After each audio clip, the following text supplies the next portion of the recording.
नमस्कार। राजस्थान की तमाम फटाफट खबरों में आपका स्वागत है। राजस्थान की खबरों के लिए आपसे निवेदन कि यदि आपने हमारे चैनल को सब्सक्राइब नहीं किया तो कृपया करके आपके अपने चैनल को सब्सक्राइब करना ना भूलें।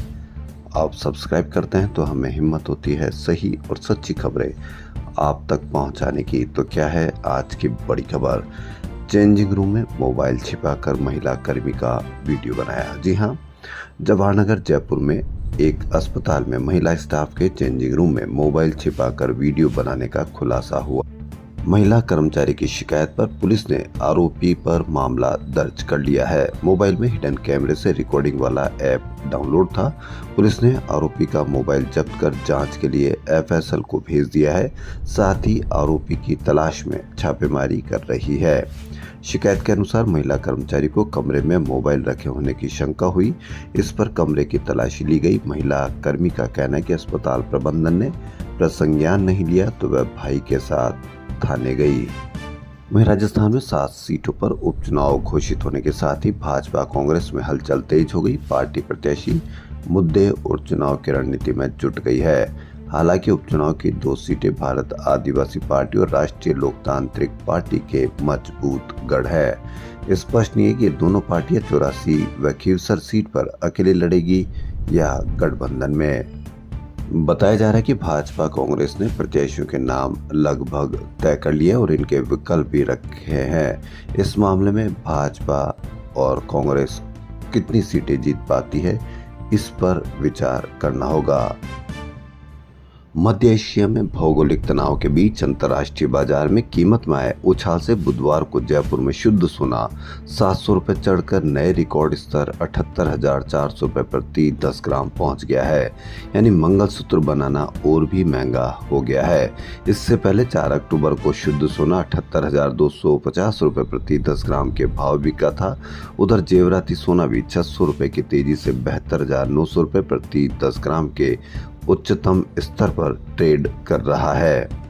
बारिश थमते ही सर्दी ने दस्तक दे दी है। मंगलवार रात 17 शहरों में यानी राजस्थान के 17 शहरों में रात का पारा 2 से 4 डिग्री तक लुढ़का। 11 शहरों में तापमान 20 डिग्री से नीचे दर्ज किया गया। न्यूनतम तापमान सबसे कम माउंट आबू में 15 और सीकर में 15.5 डिग्री रहा। सबसे ज्यादा 4.8 डिग्री गिरावट अंतरबारा में रही। यहाँ पारा 17.3 रिकॉर्ड किया गया। जयपुर में दिन का पारा 3 डिग्री बढ़ा और न्यूनतम तापमान 3.6 डिग्री लुढ़ककर 20 डिग्री पहुंच गया है। एनएचएआई ने उत्तरी रिंग रोड जो जयपुर में बनी हुई है नया प्लान तैयार किया। अब उत्तरी रिंग रोड 47 किलोमीटर की जगह 107 किलोमीटर लंबा होगा। पहले यह आगरा रोड बगराना से सीकर रोड के पास चौप स्टेडियम तक प्रस्तावित था। अब इसे बढ़ाकर अजमेर रोड महापुरा तक कर दिया गया है। यहां से शुरू होकर सीकर रोड व दिल्ली रोड को जोड़ते हुए आगरा रोड तक पहुंचकर रिंग को पूरा करेगा। इसके साथ ही दक्षिणी और उत्तरी रिंग रोड जुड़ जाएंगे। बता दें कि 47 किलोमीटर लंबा दक्षिणी रिंग रोड 3 साल पहले शुरू हो चुका है। राजस्थान में अब अगर एक ही दिन में किसी भी टाउनशिप या ग्रुप हाउसिंग प्रोजेक्ट में एक साथ 20 या उससे ज्यादा संपत्तियों की रजिस्ट्री होगी तो आवंटी को सब रजिस्ट्रार कार्यालय नहीं जाना होगा। पंजीयक व मुद्रांक विभाग कॉलोनी अपार्टमेंट में ही कैंप लगाकर रजिस्ट्री करवाने की सुविधा देगा। DIG stamp Jaipur doctor Govardhan Lal Sharma ने बताया कि नियमन कैंप की तरह ही रजिस्ट्री के लिए अलग से कैंप लगने से लोगों को रजिस्ट्री करवाने की सुविधा देने का निर्णय लिया है। इसका फायदा पूरे प्रदेश के आवासीय कॉलोनी विकासकर्ता ग्रुप हाउसिंग सोसाइटी अपार्टमेंट के आवंटी उठा सकते हैं। इससे 2 फायदे होंगे। उप पंजीयन कार्यालय से भीड़ का दबाव कम होगा और आवंटियों का भी समय बचेगा। मीडिया पर सोशल मीडिया पर आपको बताया जाता है कि किसको सबसे ज्यादा आपको डरना चाहिए। आपको डर दिखाकर किसी के प्रति नफरत भरी जाती है, किसी के प्रति प्रेम भरा जाता है। लेकिन असली डर किसका है अब हम आपको बताते हैं, जिससे आपका भविष्य किस तरह से बर्बाद हो सकता है, आपका स्वास्थ्य किस तरह से बर्बाद हो सकता है, उसकी एक वानगी देखिए। मुहाना मंडी जयपुर के पास एक पाम ऑयल, रिफाइंड व एसेंस मिलाकर नकली देशी घी बनाने की फैक्ट्री पकड़ी है। इसका मानसरोवर एसीपी आदित्य काकड़े को बुधवार सुबह सूचना मिली थी। इसके बाद एसीपी ने टीम के साथ छापा मारा, जिसमें 1000 किलो सरस और कृष्णा ब्रांड नकली घी को जब्त किया गया है। आए दिन इस तरह से नकली घी बनाने की फैक्ट्रियां जब्त की जाती है, बंद करवाई जाती है। उसके बावजूद फिर इस तरह के नकली घी की फैक्ट्रियां चालू हो जाती है। यह किस तरह की नकली घी बनाने वालों की हिम्मत है कि इतना कुछ होने के बावजूद भी आपके स्वास्थ्य के साथ खिलवाड़ किया जाता है, जो आपके बच्चों को भविष्य के लिए बर्बाद कर देगा। लेकिन आपको डर बताया जाता है कि दूसरा कोई आपके बच्चों को भविष्य बर्बाद करेगा। इससे आप अंदाजा लगा लीजिए कि बच्चों का भविष्य किससे ज्यादा बर्बाद होगा, नकली घी से या किसी और के डर से। इस घी को 400 से 450 रुपए किलो बेचा जा रहा था। जांच में पता चला कि 1 माह पहले ही फैक्ट्री लगाई गई थी और अब तक 2000 किलो घी बनाकर अलग अलग इलाके में बाजार में सप्लाई भी किया जा चुका है। क्या अलग अलग जिस बाजार में सप्लाई किया जा चुका है, क्या उन दुकानों को भी पकड़ नहीं सकते या उन दुकानों की खोज नहीं कर सकते हैं क्या?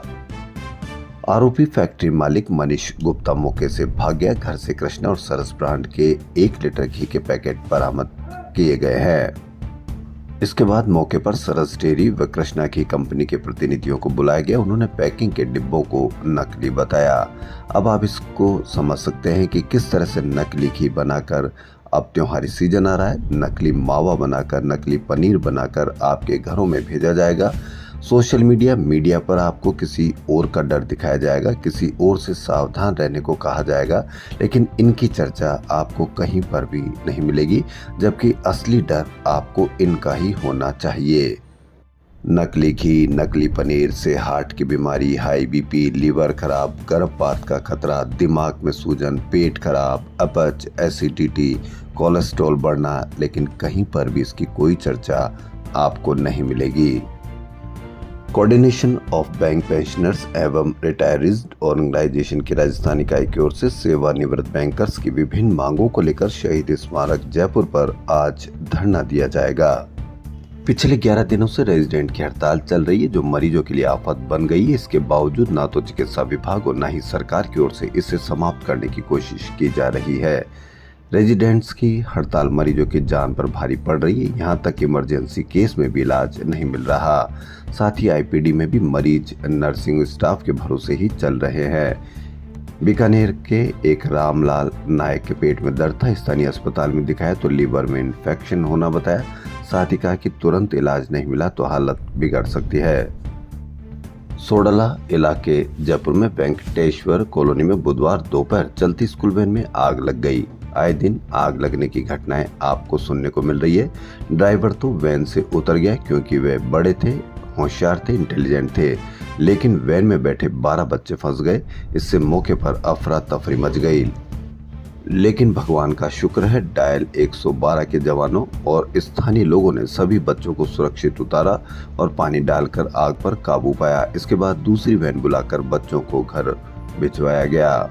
अगर कुछ हादसा हो जाता तो उसकी जिम्मेदारी के बजाय ये देखा जाता है कि वैन में क्या कमी थी, ड्राइवर में क्या कमी थी और दूसरे लोगों पर किस तरह से जिम्मेदारी डालकर की जा सकती है, बताई जा सकती है। उस पर पूरे देश में, राजस्थान में हंगामा मच जाता।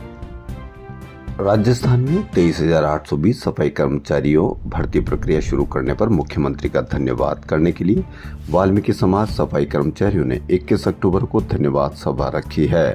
सभा रामलीला मैदान में दोपहर 2 बजे होगी। यह निर्णय बुधवार को हेरिटेज निगम मुख्यालय पर वाल्मीकि समाज एवं सफाई कर्मचारियों की हुई आम सभा में लिया गया। नंदकिशोर डिंडोरिया अध्यक्ष ने बताया कि सभा में मुख्यमंत्री भजन लाल शर्मा को 23,820 सफाई कर्मचारियों की भर्ती की विज्ञप्ति जारी करने और सफाई कर्मचारियों की भर्ती की कार्रवाई चालू करने, भर्ती में नगर निगम, नगर निकाय में पूर्व में कार्य करने वाले कर्मचारियों को प्राथमिकता देने और भी कई मांगों को पूरा करने पर उनको धन्यवाद ज्ञापित किया जाएगा।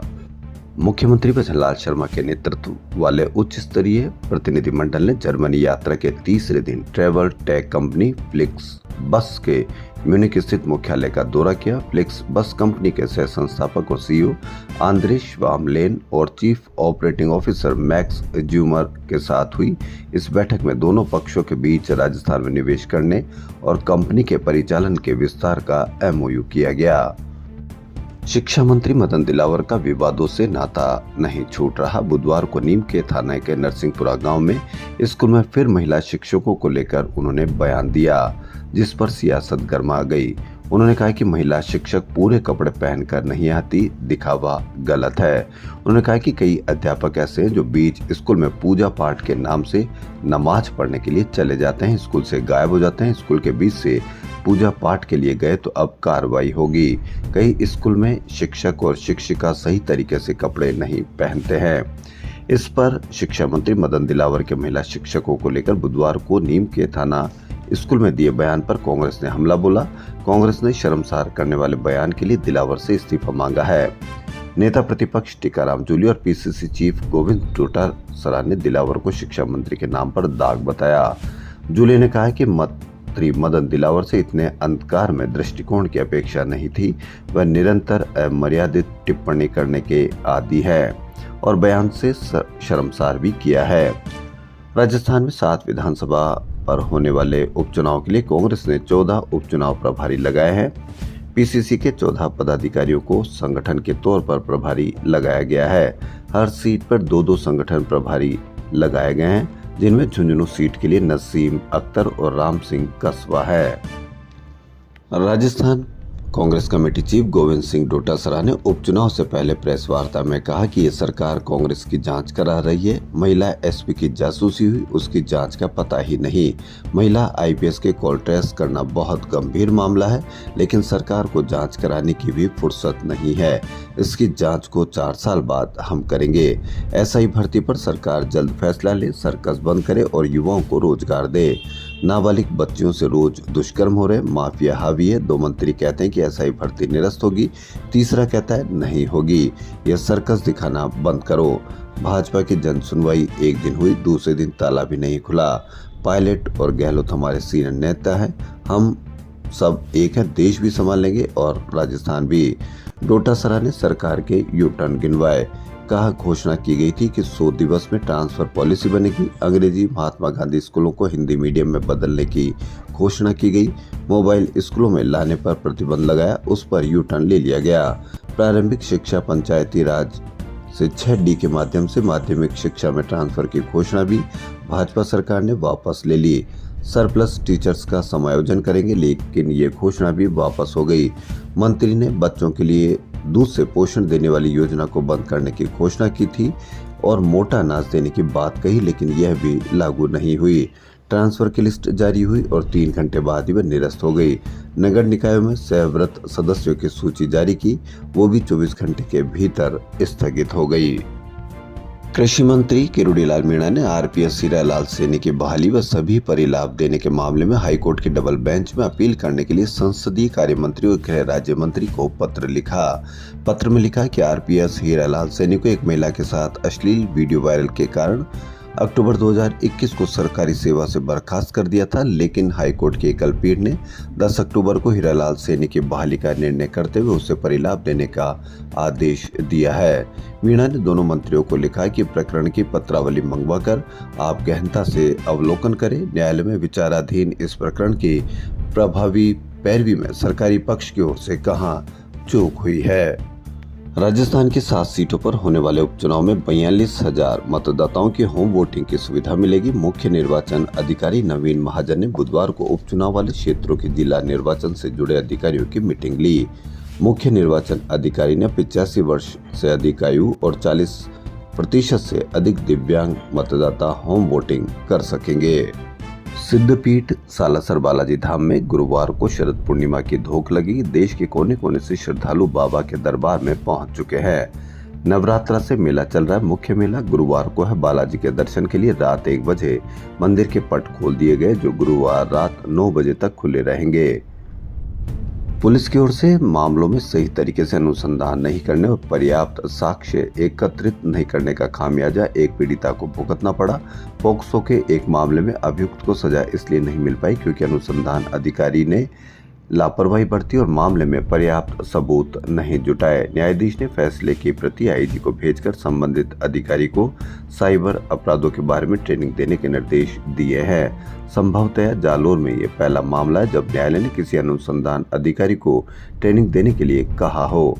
इस लापरवाही को लेकर पोक्सो न्यायालय जालोर के विशिष्ट न्यायाधीश भूपेंद्र कुमार सनाडे ने फैसले में ही पैरा संख्या 31 में स्पष्ट अंकित किया है कि प्रकरण में अभियोजन के असफल रहने के कारणों में मुख्य कारण अनुसंधान अधिकारी की ओर से आवश्यक साक्ष्य संकलित न करना रहा है।